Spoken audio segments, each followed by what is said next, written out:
Steve Witkoff has visited Russia yet again. I think his fourth trip overall. There was some hope that possibly there could be a breakthrough today ahead of Friday's August deadline, to where Trump is going to make a decision whether he's going to impose additional tariffs on Russia, secondary sanctions on a lot of other partners to try and compel Russia to go against their own interest with an unconditional ceasefire.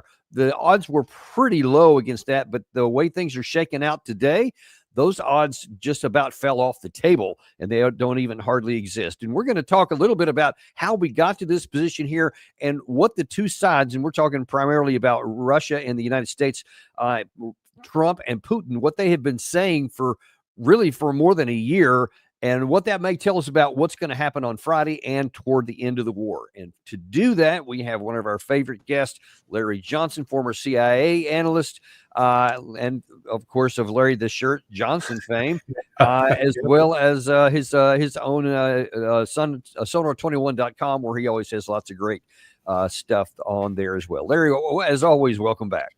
Always a pleasure and privilege, Danny. And it really is. I always look forward to these every week. We always have some great guests on here, but this has kind of become one of our favorites. But as we were chatting just briefly before coming on air, it's kind of a weird day, and that's saying a lot, because in the Trump world of Trump World 2 since January 20th, that's been kind of the norm. And for this to be considered weird on top of that weird, I don't know, man. But well, let's just start off, because first of all, Witkoff, met for 3 hours with Putin today. So obviously some substantive conversations were going on. So it wasn't just a kind of a short deal like some of the other meetings related to all this have gone on. And there was initially a readout coming from the Russian side, which was fairly optimistic, I think, is Yushakov, who was part of the meetings. He said, now the situation is such that our president has complete information. That is, our signals from President Trump.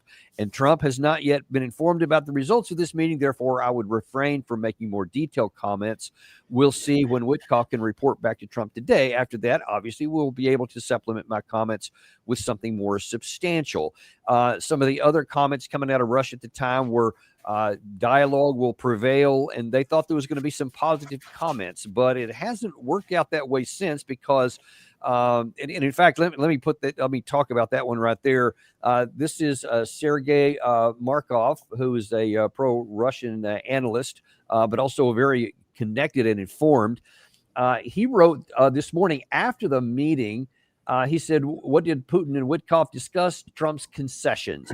After all, an air truce would be a huge concession on the part of Russia. More on that in just a second, because Russia makes air attacks an order of magnitude stronger than Ukraine. Therefore, there should be concessions to Russia from the other side, the Ukraine regime, Europe, Trump.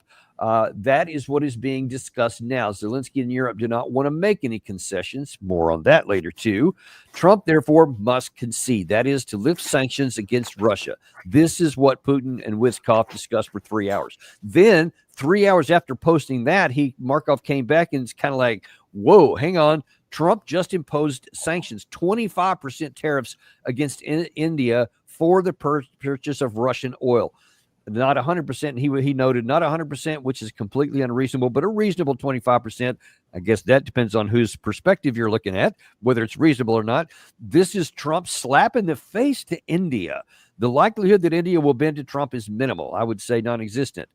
Russia will not do anything under pressure. Trump's decree will begin to work in only 21 days, so Trump actually has time to give both Russia and India wiggle room to figure something out, and Trump's behavior is becoming more and more clearly anti-Russian.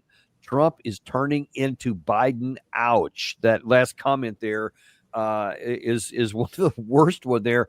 But first of all, what do you make of this whirlwind? Because it looks like that, and this could be expected, Larry, because I think that, I mean, Russia has been as consistent as you can get on what their positions are. So they said that they're happy to receive Witkoff before this, but the expectation was that they were going to do exactly what Markov suggested there. How do you see it? Russia is clearly not trying to provoke a confrontation with the United States. They are remaining calm, polite, even a little bit, lighthearted, as you could see in the greeting when Putin met with Witkoff. He didn't, he could have given him an icy stare. He could have refused to shake hands. But oh, hey, Steve, good to see you, buddy. Getting a lot of frequent flyer miles in there, aren't you? Sort of that kind of thing. But I think once the doors are shut, Putin will again patiently explain to Witkoff what the lay of the land is, remind him that the United States has been taking very provocative actions that threaten a nuclear war, up to and including the fact that Trump has allowed the B61-12 gravity bomb, which is a nuclear bomb that can be dropped by the F-35, has allowed that not only in Lakenfield, England, but at least 6 other bases throughout Europe.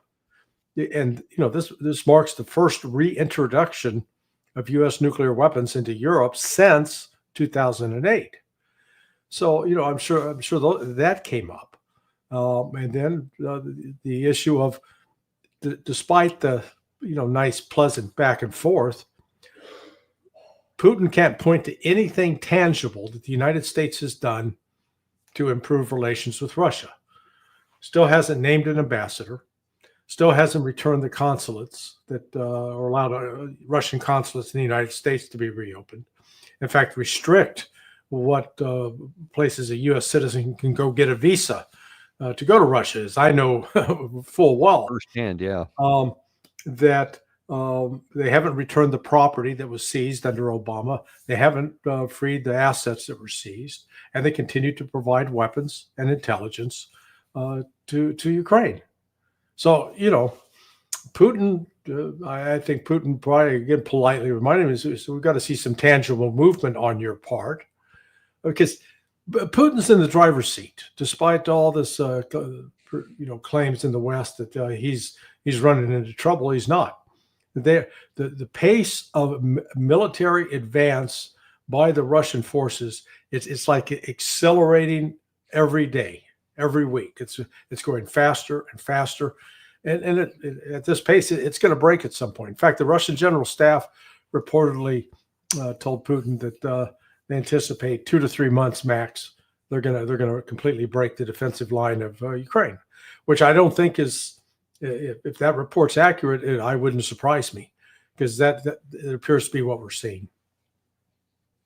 Yeah, I was going to say that's, just without hearing anybody's statement, I've been surprised it hasn't happened yet, but you do see the pace, especially around Pokrovsk, Konstantinivka, even up in the Kupiansk area, where now they're actually into the city itself in the north. So things just seem to be falling apart at a rapid pace. I said when I read that Markov statement a minute ago about the air war concession that Russia apparently, according to Markov the day before, he said that Russia is considering giving Trump a partial victory by saying, hey, we would concede to an air ceasefire, no more drone and missile attacks for some period of time while we work on other parts of the negotiation, because apparently that's one that would be both beneficial to Ukraine and Russia, because Ukraine has had some success in recent days striking some really important targets inside of Russia and hitting them with drones, oil infrastructure, etc. Russia has returned the favor overnight. In fact, hit some really big ones in the Odessa area. So they said we might willing to consider that if it was going to prevent this slapping on of sanctions on Friday. That's what apparently was also discussed in there. But now then one wonders, is that already being turned on its head by this issue with India? Yeah. Because there was threats that was going to be put on India on Friday, along with Brazil and China and some others, if Russia hadn't agreed to this deal. So this meeting today was supposed to be the last chance, I guess, to avoid that. But then now, hours after that meeting, maybe not even full hours, Trump announces that there's going to be a 25% additional tariff levied on India. India was not happy with that. In fact, they immediately responded. This is the official statement from the government of India. The United States has in recent days targeted India's oil imports from Russia. We have already made clear our position on these issues, including the fact that our imports are based on market factors and done with the overall objective of ensuring the energy security of 1.4 billion people of India. It is therefore extremely unfortunate that the U.S. should choose to impose additional tariffs on India for actions that several other countries are also taking in their own national interests. We reiterate that these actions are unfair, unjustified, and unreasonable. India will take all actions necessary to protect its national interest. Additional information has come out just today from the Ministry of Foreign Affairs where they're really upset about this. And the ministry called out the EU and the US, saying it is revealing that the very nations criticizing India are themselves indulging in trade with Russia.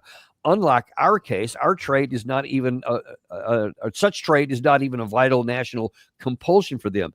The EU's, and this is part of the story here from CNBC, the EU's bilateral trade with Russia stood at 67.5 billion euros in 2024, and its service sector in 2023 was 17.2 billion euros. Yet, I haven't seen any indication that Trump is going to bring any kind of sanctions on Europe. And that was one of the things we talked about when Trump first made this threat on the 50-day, and then the 10-day, is because, wait a minute, there's other nations that are bidding in Europe, and are you going to put tariffs on them?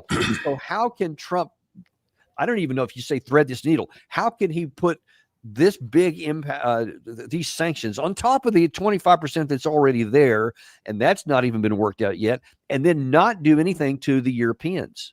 He's doing what I call kabuki theater performance art.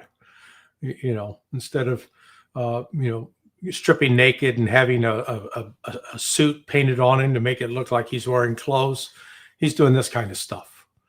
Because look with India.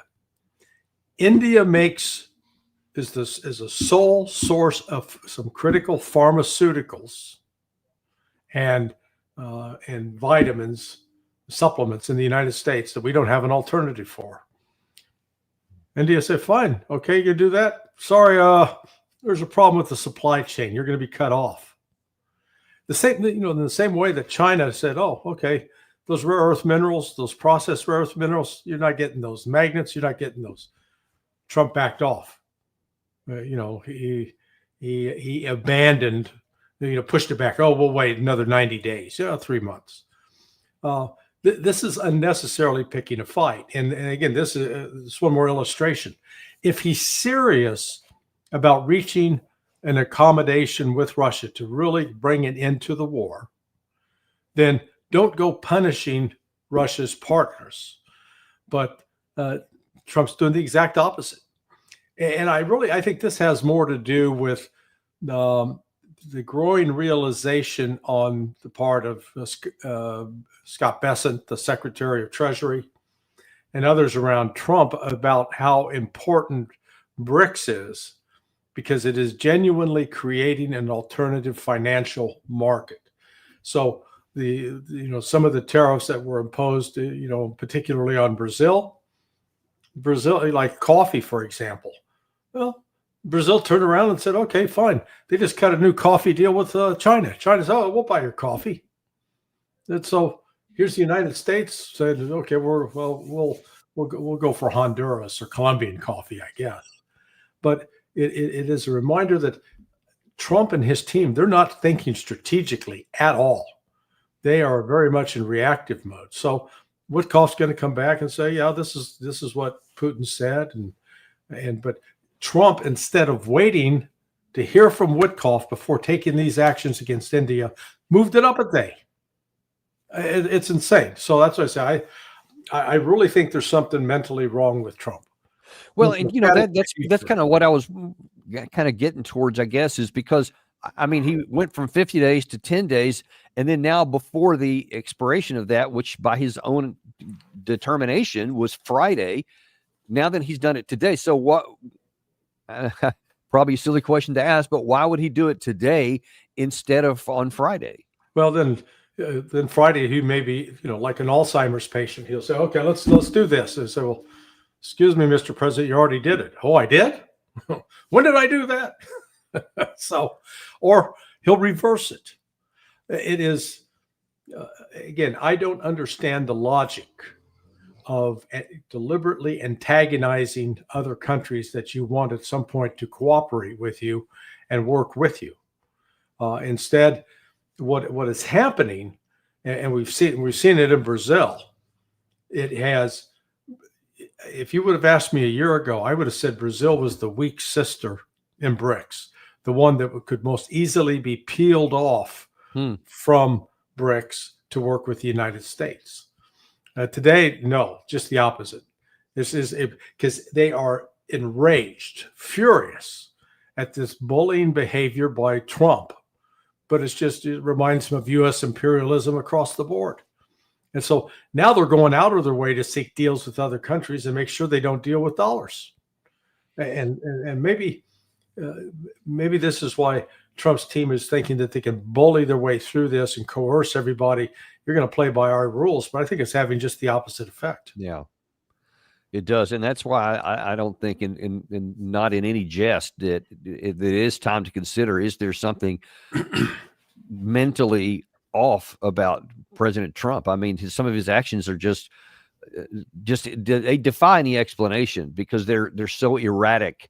And just kind of all over the map and don't seem to be tied to anything, even by Trump's standards. Right. I was looking back at some of the things on an unrelated topic yesterday about Trump from his first term, and it's a stark comparison between him and his mental agility from Trump 1 to the current Trump so far. Wow. And I think people should be paying attention to that.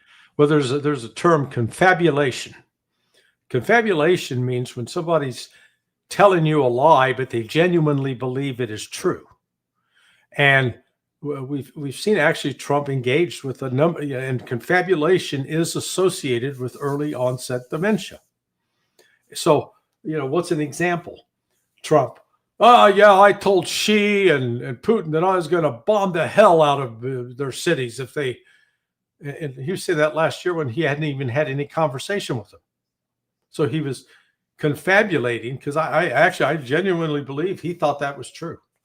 And what is that also? And maybe it's not the confabulation, but his a couple of days ago, to where he's emphatically saying, "I brought down the price of prescription drugs 1,000%, 1,500%, 600%." Obviously, that doesn't even exist. No. You can't do that. But he said it more than one occasion and with emphasis. What do you make of that? Yeah. No, I think again, it's one more symptom of this disease, if you will, or his claim. Hey, man, I've settled 6 wars. I brought peace into 6 different wars, and the Indians and Pakistanis are going, what? You weren't even at the table. The same with what was the other one? Serbia he brought up, or Egypt and Ethiopia, and everyone's going, what are they doing? Is there a problem? So, but I don't think he's lying in terms of he knows that what he's saying is not true. In his mind, it is true.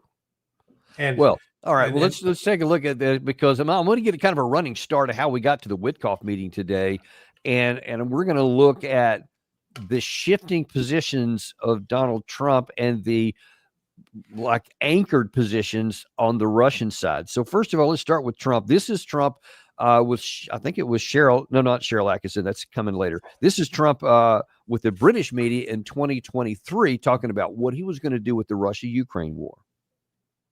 If I were president, and I say this, I will end that war in one day. It'll take 24 hours. I know Zelensky well. I know Putin well. I would get that ended in a period of 24. You can break that deal. 100%. It would be easy. That deal would be easy. A lot of it has to do with the money. A lot of it has to do with the military, we're giving. But I would get that deal done within 24 hours. That war has to be stopped. That war is a disaster. So 24 hours came and went. Nothing happened. 100 days came and went. And Cheryl Atkinson asked Trump, hey, you said this before the election. What gives now? As a candidate, you said you would have this war settled in 24 hours. Well, I was being a little bit sarcastic when I said that. I would.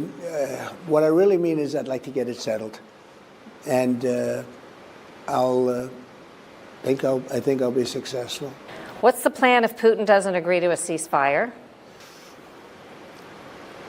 Bad news for this world because so many people are dying. But I think he's going to agree. I really do. I think I know him pretty well, and I think he's going to agree. Okay, that whole sarcasm thing, that's why I put that particular video from 2023. There was no sarcasm whatsoever in there. He was very specific about why he was going to be able to get it done, and now he hasn't gotten it done. And then when she pressed him on what would happen if there's no ceasefire, and there hasn't been, and I don't see any chance there's going to be one, he has no answer. And I think that's why you have all these tariffs getting ready to go, because it's something. I mean, how do you read that? Yeah, he thought he could do it through power of personality, with his personal relationship. Oh, they like me, they'll do what I want. I mean, he doesn't understand that Russia's got very clear, they've made their position quite explicit since June of 2024, when Putin went before the foreign ministry in Russia, spoke to the senior leaders, to Lavrov, Witkoff, and others, and said, here's our position. And it's pretty simple, because they keep talking about the root causes. Ultimately, NATO has to go away from Russia's borders. That's number one. And to that end, the territory that Russia now occupies and that have voted to be part of Russia, the four oblasts, Zaporizhia, Luhansk, Donetsk, and Kherson, that they are recognized internationally and accepted as part of Russia, that NATO gets completely out of Ukraine. And that means an end to all U.S. and NATO military support for Ukraine, that there are new elections in Ukraine. So, and Putin's not now, there's nothing that Witkoff can say or offer him where Putin would say, oh, okay, we'll forget about those things we put on the table. No, their demands going forward are going to become more expansive. They're not going to contract, because right now they've got boots on the ground, and they've captured territory in Dnipropetrovsk. They will then claim that. So this is because Putin said, wherever we got boots on the ground, that territory is ours. I don't think that's just a negotiating position on his part. I think he's just dead serious. But from Russia's standpoint, what they're seeing take place in the West is growing belligerence and intangible actions that point to a nuclear war with Russia. They can't pretend that that's not happening. This the fact that when Trump redeployed those the B-61-12 gravity bombs throughout Europe, and just 3 weeks ago now, that we'd withdrawn those in 2008 or other nuclear weapons. Now we're actually moving nuclear weapons back to Europe. The Russians can't sit there and go, oh, that's no big deal. Are you kidding? This is a huge deal. But again, I'm struck with the demeanor of Putin with Witkoff. It was not angry. It was friendly. It was open. But I'm sure once they're behind closed doors, he's be very direct with him and not going to mince words. Well, and you mentioned the June 2024 statement by Putin, and I want to show that here because that's also part of the pattern of the unchanging side on the Russian position. Here is where Putin said that his terms for an end to the war.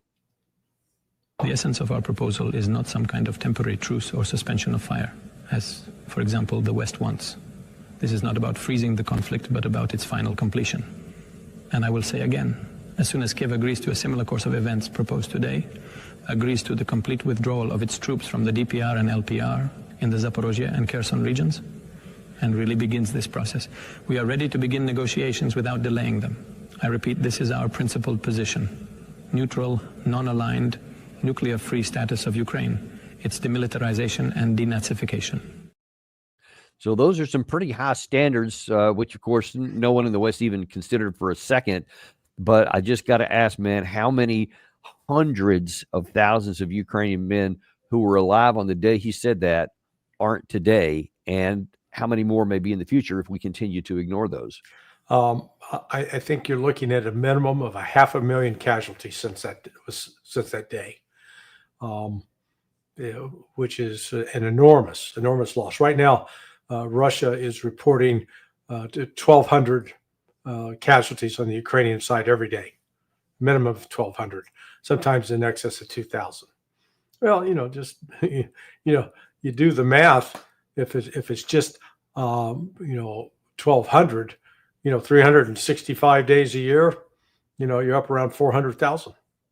So it is the key is that there's nothing that Ukraine can now do militarily that can change the course of the events of the war. They don't have a magical number of people that they can suddenly muster up. Even if they are able to recruit 200,000 people in a month, where are you going to train them? Because Russia's already demonstrated they can hit any training facility in Ukraine anytime they want. The weapon supply, Ukraine can't produce what it needs, and neither can the United States or Europe. Right. And I mean, we're not just talking one class of weapon; we're talking across the board.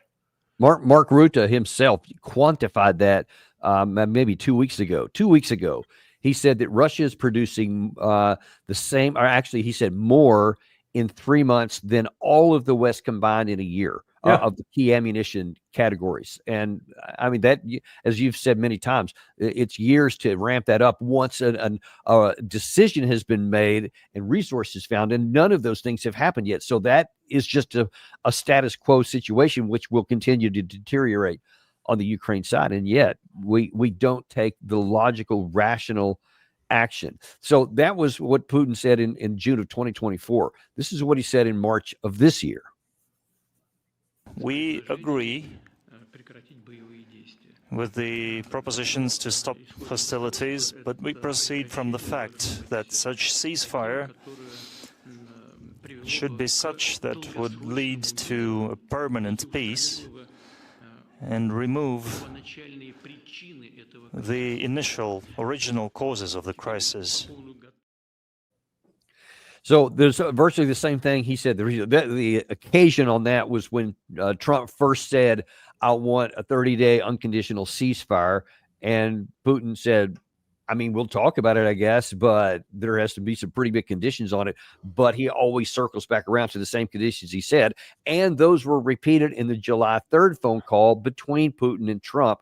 He didn't change any of them, just clarified them. And so I can't imagine that the conversation just hours ago between Witkoff and Putin were probably another recitation of the same statement. What do you think?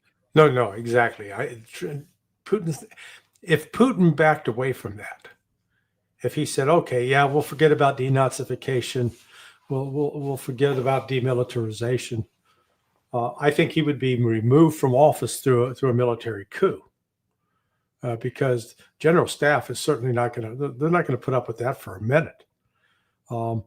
They've been, what people don't understand, and I know that Andrei Martyanov has been pretty good about trying to explain this to people.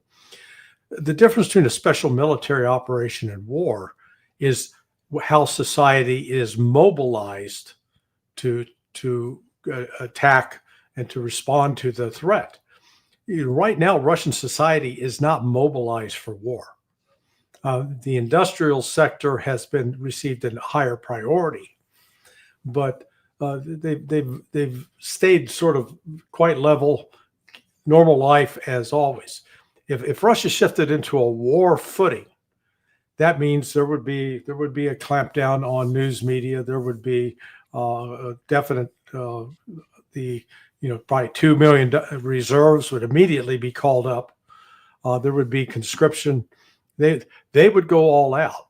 Now, one of the interesting things is it was just last week that Putin announced, hey, the Oreshnik is now in full production, which means they've got more than just one waiting behind, and that gives them a new option in between having to use a nuke are just plain conventional force. Do you have any sense at all? I mean, it's obviously not something they're going to publicly announce, but do you have any sense at all how many production Oreshniks they can produce in any month, and what is their current stockpile?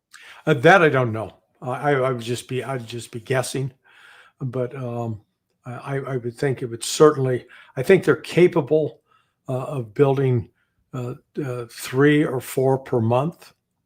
And so since it's, we're going on 10 months, so probably they would have 40 somewhere in that vicinity, maybe more.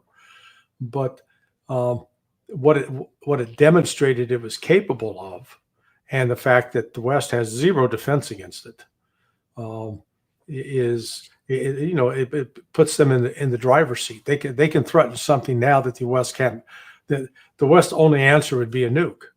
And as Dmitry Medvedev tried to remind Trump, the Russians do have this thing called the dead hand. Even if you decapitate us, even if you hit us with the first strike and there's nobody left alive in Moscow, we've still got this fail-safe system that will launch everything we have at you, and you too will cease to exist. So, and the Russians don't want to go down that road. But yeah. But what Putin said, the root cause of this is the expansion of NATO to the east. And even though Ukraine is not an official member of NATO, where they have to pay a certain amount, they're 5%, and that they have Article 5 protection because they're a signatory, nonetheless, that the West has treated Ukraine as a de facto member of NATO since 1997, which includes the fact that they used the Ukrainian military base Yavoriv, which is in western Ukraine near the Polish border. That's been a de facto NATO headquarters. And NATO actually, just at the start of the special military operation, you could still go online and see, NATO flags and banners and U.S. flag at Yavoriv. They were quite proud of it. Now, they try to, cover that up, hide and pretend that that's not there. So you've got that activity, and then on top of it, NATO, when it does annual military exercises, Ukraine has been the site of more NATO and U.S. Military exercises than all of the other members of NATO except for 6. Think of that. So the 24 plus members of NATO have not done as many military exercises where troops come into your country and they carry out a variety of tasks. That's Ukraine, and that's what Russia's saying. Okay, this is going to stop. You're going to stop providing NATO training to these people. You're going to stop bringing your NATO personnel in. You're going to get the hell out. They say it lightly. Well, yeah, and now then we see what we see going on the ground. I mean, with the tactical situation continue to deteriorate, as you've talked about, but we also see some deterioration on the Western side on the diplomatic and political fronts, because one of Trump's biggest supporters from before the election, and was really enthusiastic afterwards, was Viktor Orban. And he has continued to sing Trump's praises, but today he's saying something that's a little bit different. Én azt gondoltam, hogy az amerikai elnök elég erős lesz ahhoz, hogy belekaroljon, ha tetszik ezt nekik, hanem az európai vezetőkbe. És akkor ugyanazt a polkárt kell járni mindenkinek. De nem volt hozzá elég erős. Tehát a problémát nem az oroszoknál, meg az ukránoknál látom, mert ott az eddig is így volt, hanem hogy az amerikai elnök nem elég erős ahhoz, hogy a maga oldalán állítsa az európai vezetőket. És ezért bekövetkezett egy, mondjuk úgy, hogy transatlanti hasadás.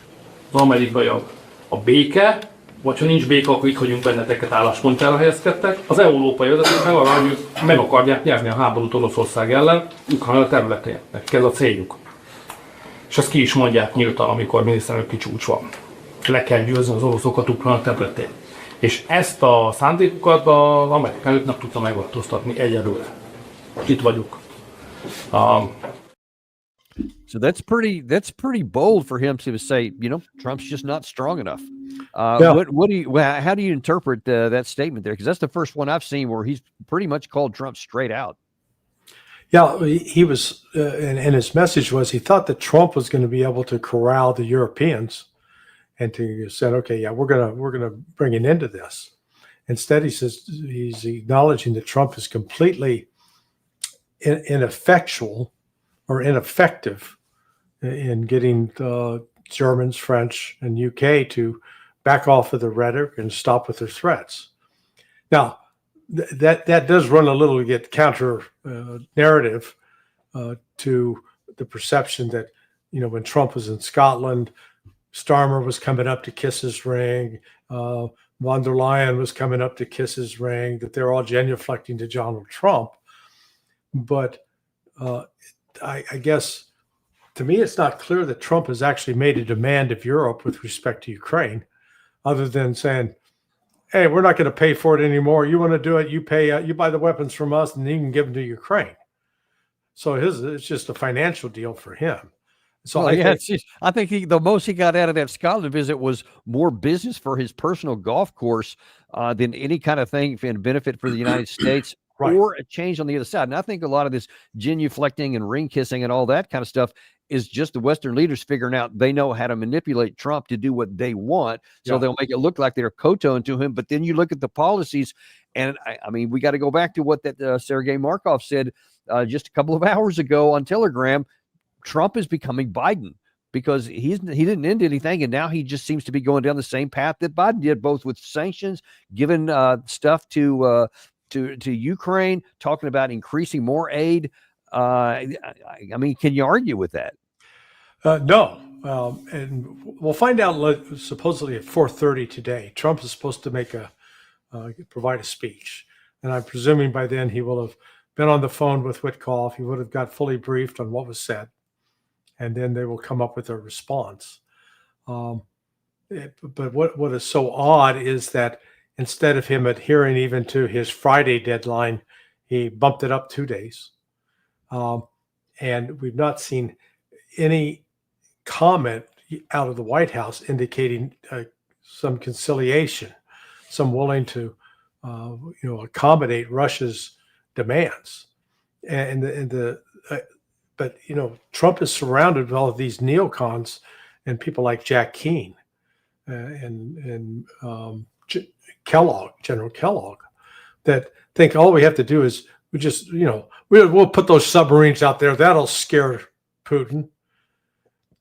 It's like, yeah, that's we did actually have we showed Jack Keane's comments on that very thing, claiming that was going to be some impetus for pucker factor going up for Putin, and the Russians just said there's submarines in the water every day, so I don't really know what this means. It sure isn't scaring us into anything. Yeah, it is.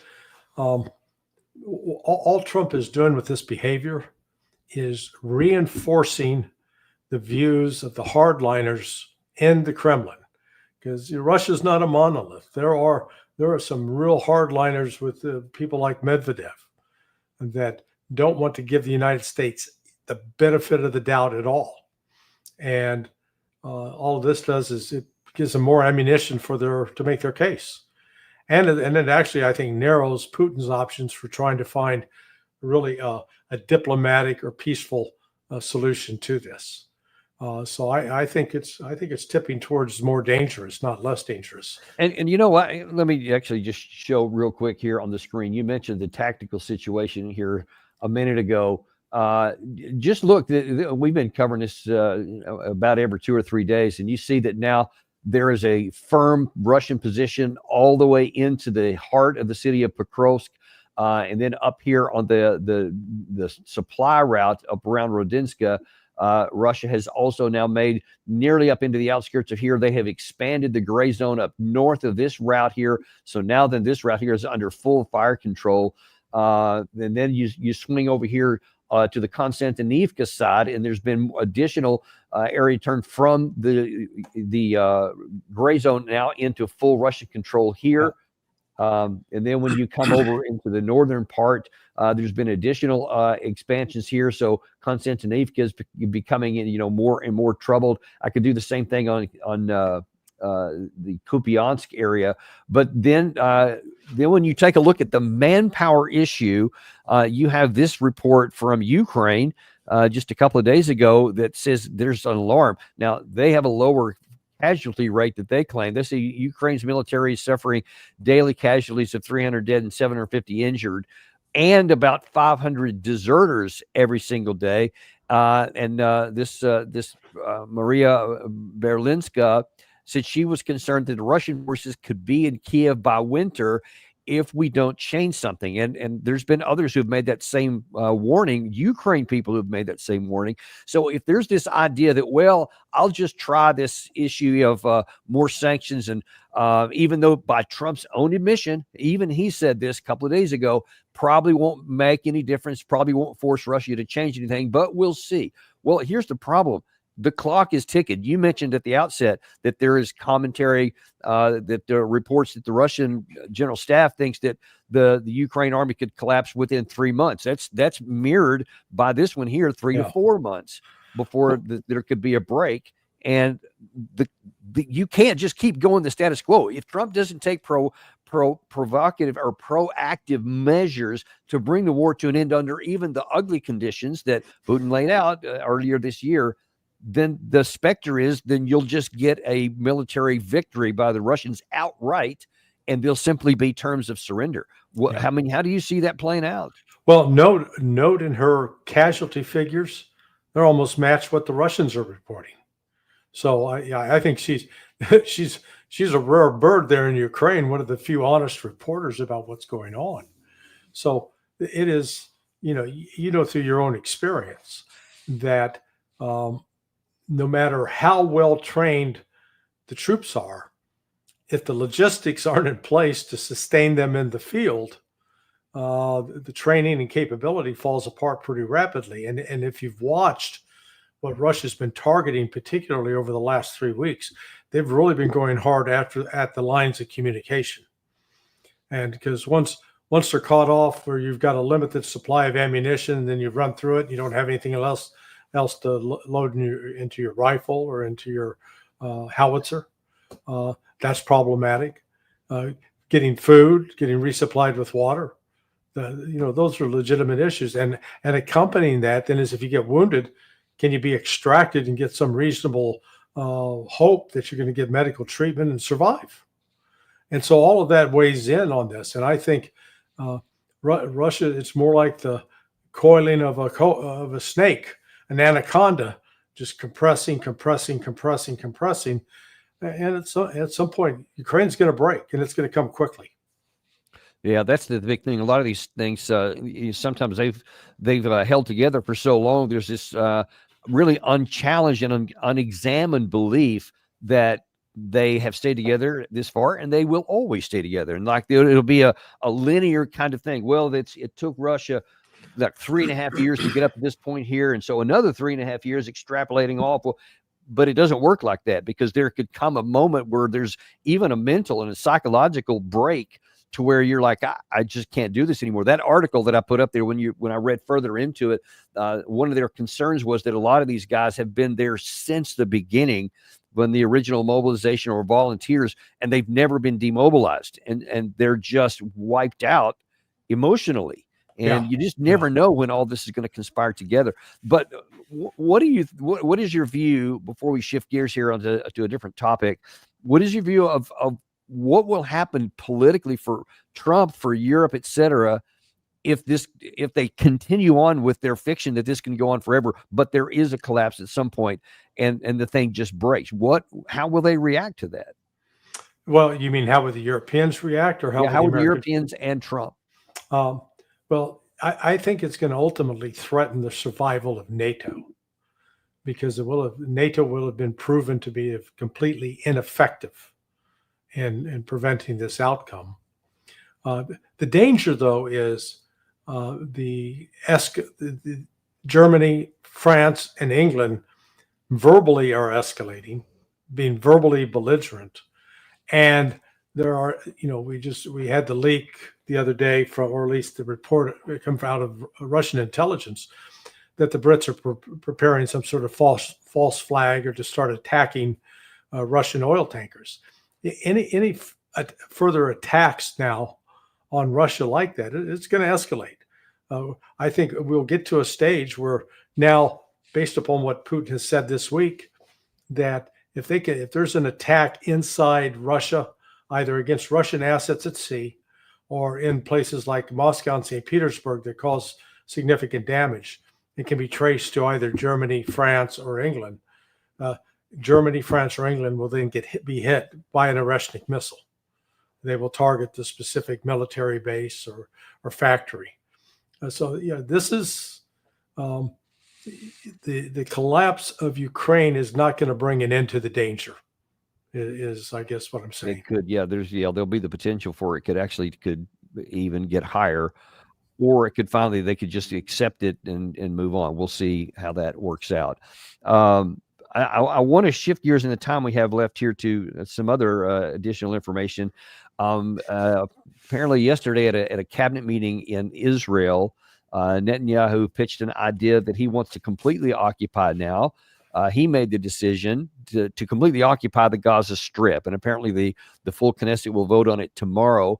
But he is definitely saying he wants a full occupation right now. And then we also have Trump at the same time saying that he wants to take over the responsibility to be feeding the Palestinian people. He wants to run that because he said it hadn't been done very well. So he wants to insert the United States actually into that, which is just, I think, just crazy. Why would we want to get involved in something like that?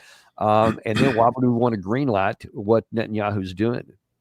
Well, it probably wants to get involved with this so that we get first dibs on the real estate in Gaza, so he and his son-in-law Jared Kushner can develop a real estate deal. It could be. I'm sorry, Gary, I just forgot. Would you pull that first article there about the Netanyahu up again? Because there was one part in that article I wanted to get your reaction to, Larry. Gary's pulling back up. I changed it up on him. If you roll down there to, I think, the third paragraph, says that it is, let's see. Yeah, Netanyahu's adopted as a formal war goal U.S. President Donald Trump's February plan for the relocation of Gazans to undefined places elsewhere. That has been, so it says Netanyahu has officially adopted a formal war goal is to adopt President Trump's plan for the relocation of Gaza. That's just kind of that should have been the headline, but it's kind of buried in the article there somewhere. But that's kind of a big deal. How do you view it? Yeah. Well, it goes along with what Trump said at the outset, and with Gerald, Kushner, his son-in-law, involved with financial deals in Israel, multi-billion-dollar deals.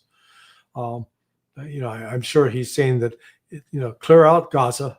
And we're going under the guise of humanitarian aid, but they still haven't solved the problem of where are they going to send these Palestinians. Either they kill them, starve them to death, or find some country that'll take them. And there's no other takers in the region so far, not Jordan, not Egypt.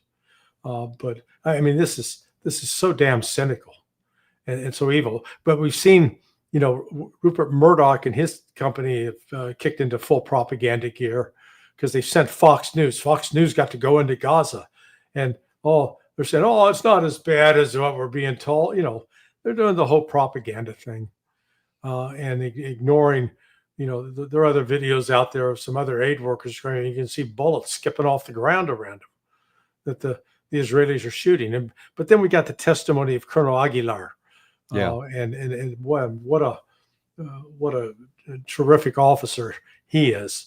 And his courage, and he didn't hesitate to speak. And he was well schooled in the Geneva Convention and the rules of war, so you could understand that if you had a man like that in charge of your troops aren't going to be out engaged with mayhem.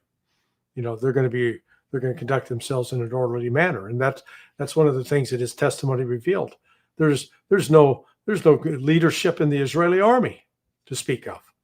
And that's why you get all of these abuses and human rights atrocities. Yeah, I felt that it was such a sharp contradiction between what Colonel Aguilar said and what he reported, which we did a show on a couple of days ago, and we did kind of a deep dive on some of the things he said on the Tucker show. And then right after that, when you had Ambassador, what's his face? He just went by Huckabee, when he went into the Gaza Strip, and then he came out after a whopping 5 hours and said, yeah, it's not that bad. And in fact, if anybody's at fault, it's those darn Hamas guys, etc.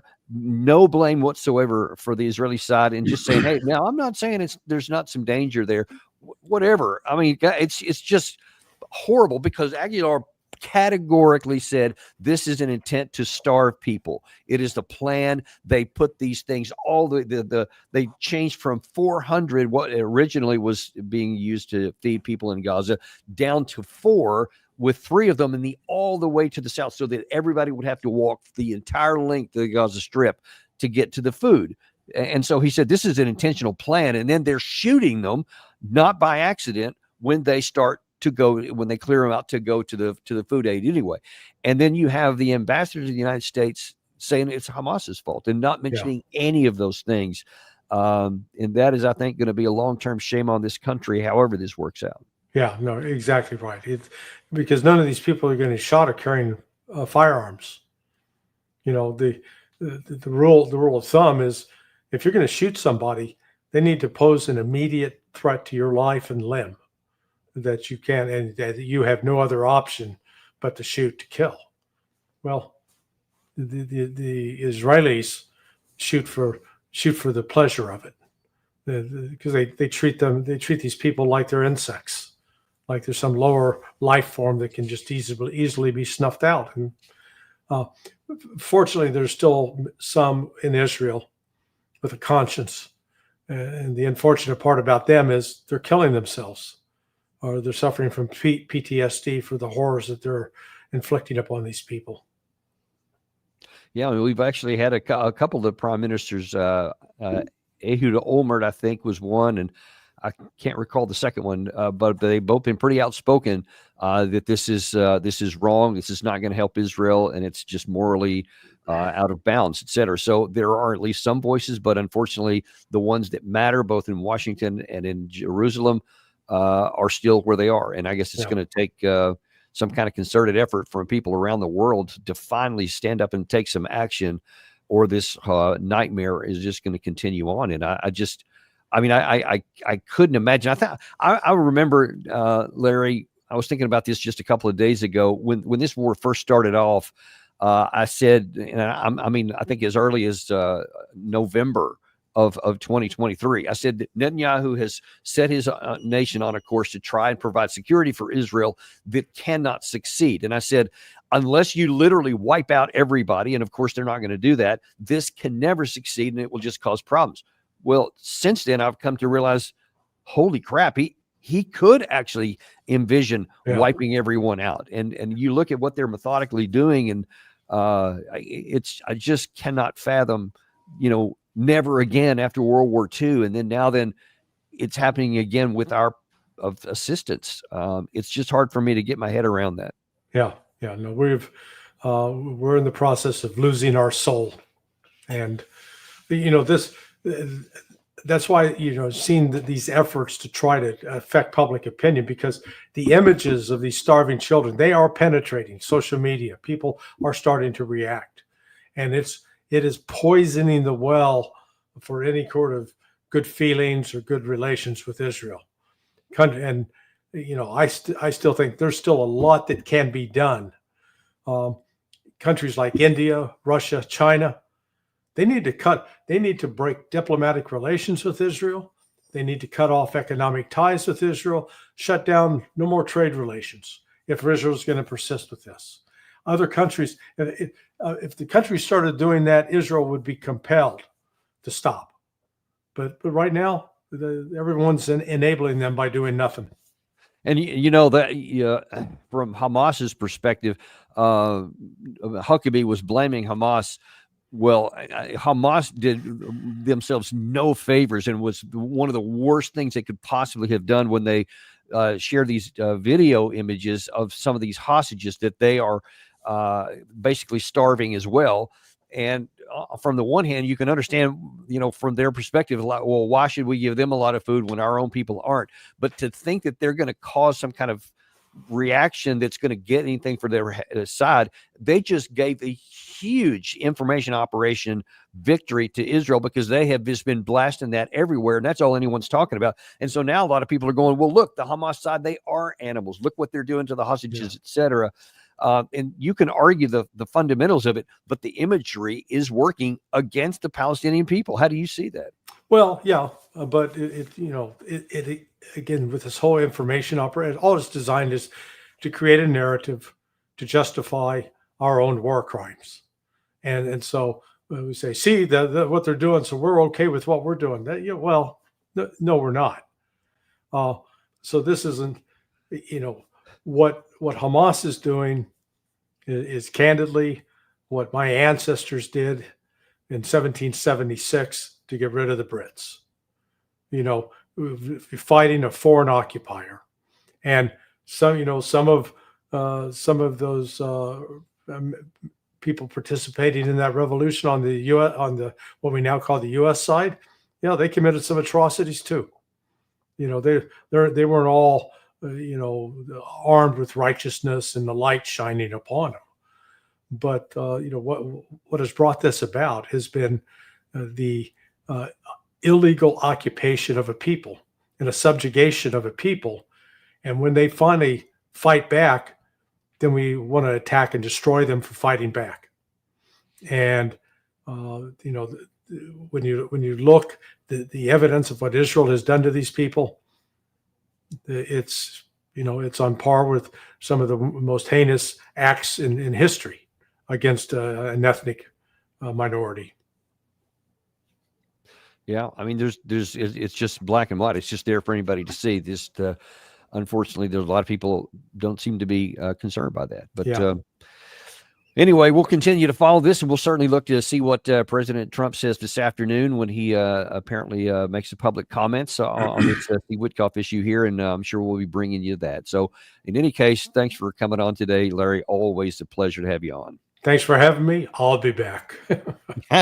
Yes, you will. And also a reminder, hey, if you have any friends that like to get their information via podcast instead of on video, be sure and share with them that we're actually out there right now. You can go to Apple, Spotify, Podcast Addict, really anywhere you get your podcast, type in Daniel Davis Deep Dive, and you'll find us there. And be sure and share that with your friends, because I'm sure they'll be grateful for it, and so will we. Thank you very much, and we'll look forward to seeing you this afternoon on Daniel Davis Deep Dive. We have Jennifer Kavanaugh back again with us today, and we're going to be looking at an evolving situation in the Indo-Pacific with Taiwan and China.